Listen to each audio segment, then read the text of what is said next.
Assalamualaikum warahmatullahi wabarakatuh. Kami dari kelompok 2 ingin menjelaskan sedikit tentang ilmu agama dan filsafat. Anggota di kelompok 2 ada Mirna Atika dan ada juga Nafara Khairatin Nisa. Baik, saya akan menjelaskan tentang pengertian ilmu. Apa sih pengertian ilmu itu? Pengertian ilmu itu adalah deskripsi total dan konsisten dari fakta-fakta empiris yang dirumuskan secara bertanggung jawab dalam istilah yang sederhana mungkin. Dalam bentuk aktivitas, manusia yang dengan melakukannya umat manusia memperoleh suatu pengetahuan dan senantiasa lebih lengkap dan cermat tentang alam di masa lampau. Dan selanjutnya pengertian agama. Apa sih agama itu? Agama itu kadangkala diidentikan dengan kepercayaan, keyakinan, dan sesuatu yang menjadi anutan.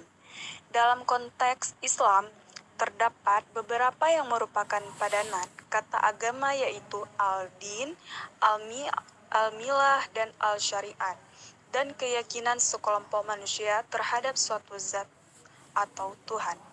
Keyakinan dapat dimaknai dengan pengakuan terhadap eksistensi. Dan selanjutnya akan dijelaskan oleh teman saya yaitu Nafara Khairatin Nisa. Nah, selanjutnya pengertian filsafat. Jadi, di antara ilmu dan filsafat itu tuh terlihat sama saja, tetapi bila ditelaah lebih jauh itu akan terlihat perbedaan yang nyata di antara keduanya itu.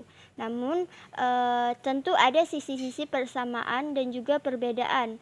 Ya, walaupun filsafat ini muncul sebagai salah satu ilmu pengetahuan, tetapi ya ini mempunyai struktur tersendiri dan tidak dapat begitu saja dianggap sebagai ilmu pengetahuan. Nah, selanjutnya korelasi ilmu agama dan filsafat. Jadi kita akan bahas dulu tentang hubungan ilmu dan agama.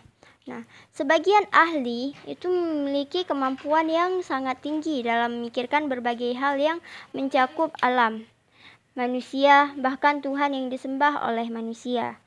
Jadi dalam konteks ini terdapat hal-hal tertentu yang cenderung memiliki kesamaan antara agama dan filsafat. Jadi tidak diherankan dalam khazanah Islam itu dianggap seseorang yang mampu dalam pemikiran melebihi manusia kebanyakan itu dianggap sebagai nabi. Lalu sebagian yang lain karena kemampuan seorang nabi terutama dalam mengucapkan ungkapan-ungkapan bijaksana ada kalanya juga dikatakan sebagai filosof. Untuk itu, logika yang ada dalam Islam ini memiliki corak tersendiri dibandingkan logika Barat yang bebas nilai-nilai keagamaan.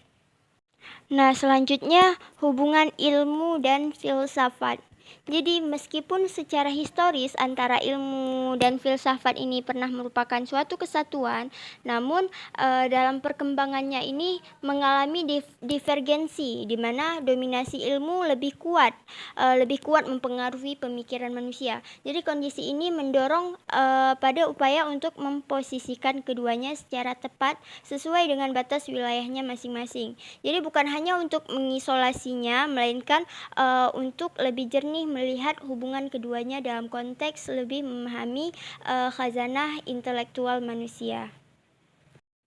Nah, jadi dari pembahasan di atas tadi dapat disimpulkan bahwa di antara filsafat dengan ilmu serta dengan agama ini memiliki hubungan yang sangat erat. Hal ini didasarkan pada tujuan ketiganya, yaitu mencari kebenaran. Namun ketiga aspek itu dimaksud secara horizontal saling berhubungan. Namun secara vertikal menurut penulis hanya agama saja yang memilikinya. Agama selain memiliki hubungan horizontal dengan filsafat dan ilmu, itu juga memiliki hubungan vertikal dengan Tuhan sebagai sembahan manusia itu sendiri.